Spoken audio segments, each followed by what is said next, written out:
This short video clip is based on a complete presentation designed for elected officials to lead out of crisis and into sustainability and prosperity for the future of the state and for generations to come. But first, we have to face two existing realities.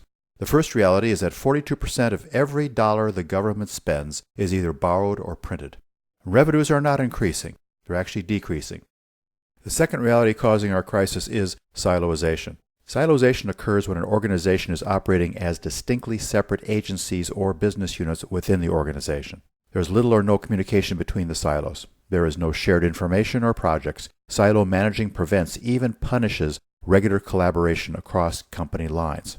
Across the board, there is a lack of respect among the leaders of other units or affiliations. It propagates quick fixes as the default solution and prevents deeper problems from being addressed. Elected leaders and their constituents all desire better services, shrinking debt and taxes, but a siloed system is incapable of delivering on any of these goals.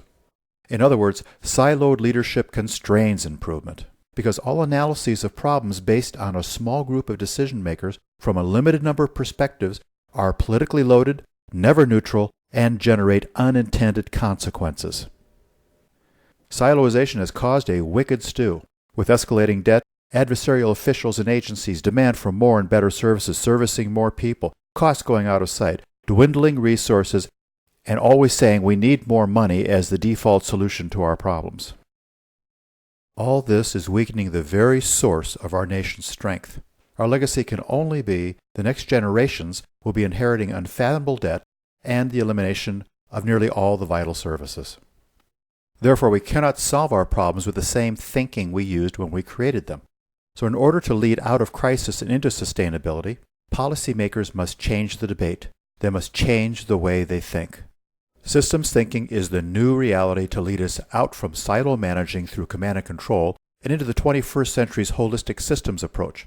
Silo managing does not work in a world that has become ever more networked and complex. So what is thinking in systems? A system is a collection of different elements that together produce results not obtainable by the elements alone. This is not a system. It's merely a collection of very well-made parts that cannot serve the greater purpose until they're connected. The engine by itself can take you nowhere. The tire by itself can take you nowhere, no matter how much you improve it or fiddle with the part. You see, the essential features of an organization are not embedded in their parts, but in their interconnectedness and how well they work together to meet the goals of the system. If you could start over in designing a policy or an agency, would it look like what you have today?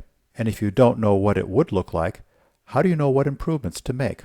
Idealized design aims at solving tomorrow's crisis today. Not just today's, but tomorrow's as well. Taking a problem and dissolving it by working backwards to see what the real root issues and causes are. So it's not about fixing problems, it's about transformation. So you're working on designing the system so that chronic problems cannot exist. And the system can adapt to future challenges, even ones that are outside your control. In the late 1990s, Steve Jobs returns to Apple and immediately begins pursuing the idealized design. He placed innovation as the top priority and eliminated any person, business unit, or product that would not adapt to open innovation. Teams were created and encouraged to innovate at any cost, and even cannibalize existing Apple products to create new ones. Everyone at Apple now worked on the same mission: to make insanely great products, not computers, products.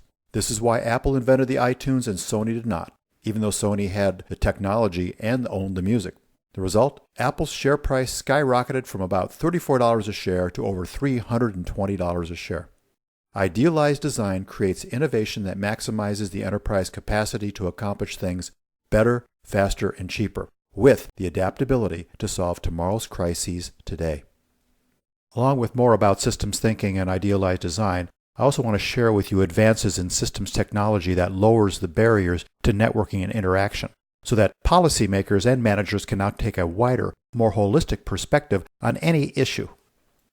During our full-length presentation, I will share about the theory of constraints and how it is key in helping organizations discover the areas that are most vital to focus on. Plus, it helps you find out where the constraints and bottlenecks really are that are preventing improvement within the existing system, and where to find excess capacity and resources you didn't even know existed.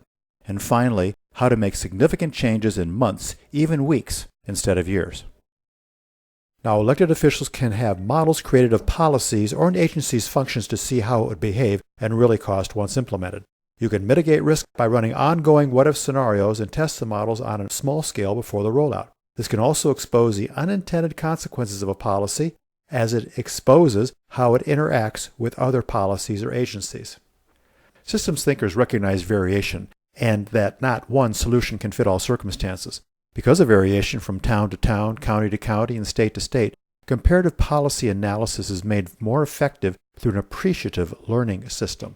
In one real-life example in Los Angeles, predictive policy models were used to reduce property crimes by 14%.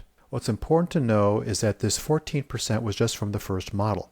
Models developed through systems thinking become more effective over time and are the key drivers of continual improvement.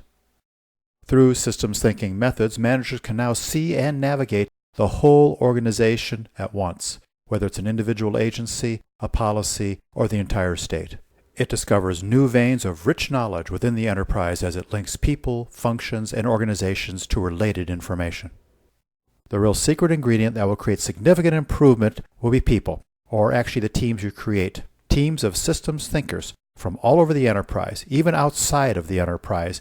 These teams will help you focus on the most vital issues and help you identify not just solutions, but innovations and resources you didn't know you had. Policymakers and government managers are not trained to work with complex, interconnected government issues. There are no schools or training centers for the business of managing a government system, even though there's plenty of on-the-job training for Silo-ization, which of course has caused the crisis we are in.